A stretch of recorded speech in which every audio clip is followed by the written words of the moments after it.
Luke 19:10, Jesus said, "I have come to seek and to save that which is lost." In 2008, I had the opportunity to spend 10 days in Israel. We flew into Tel Aviv, which looked like any other major city in America from the sky. And upon arrival, our tour guide said, "Welcome home." We all looked at each other confused, but then he elaborated that said that as believers, there would be this deep, intimate connection with the places that we would go and the things that we would see that would make us feel when we left Israel as if we were leaving home. We visited places like Masada, a fortress built by Herod the Great, that still to this day has deep spiritual meaning to those that serve in the IDF and other Jewish people. We made our way down to the Dead Sea, where the only life on the water were the tourists floating effortlessly on their backs. We continued on past En-Gedi, where David sought refuge while on the run. He records about this in Psalm 61. It says, "And I will seek refuge in the shadow of your wings." We traveled north to the Sea of Galilee, and we sailed on the waters where Jesus calmed the storm and called Peter out of the boat. Then we made a turn towards Jerusalem, the holy city. Our day began with a visit to the upper room and then worship in the Garden of Gethsemane. I couldn't help but to see the disciples as they slept, and the Son pleaded with the Father.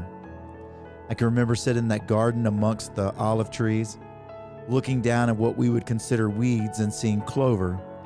But this clover looked different than any that I've ever seen in the States. It had these little tiny red drops on it. And then it was explained to us that that was representative of the blood that Christ sweat that night as he was in agony of the weight of what he was getting ready to do.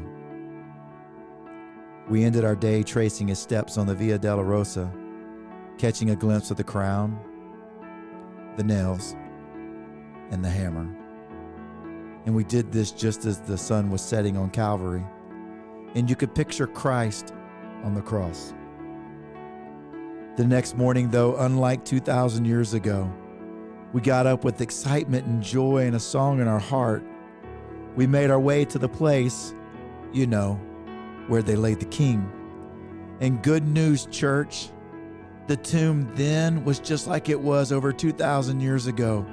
It was empty. So today, let's celebrate the risen Savior, the King of Kings and the Lord of Lords. Today, I ask you this question as we get ready to celebrate Easter. What do you seek today?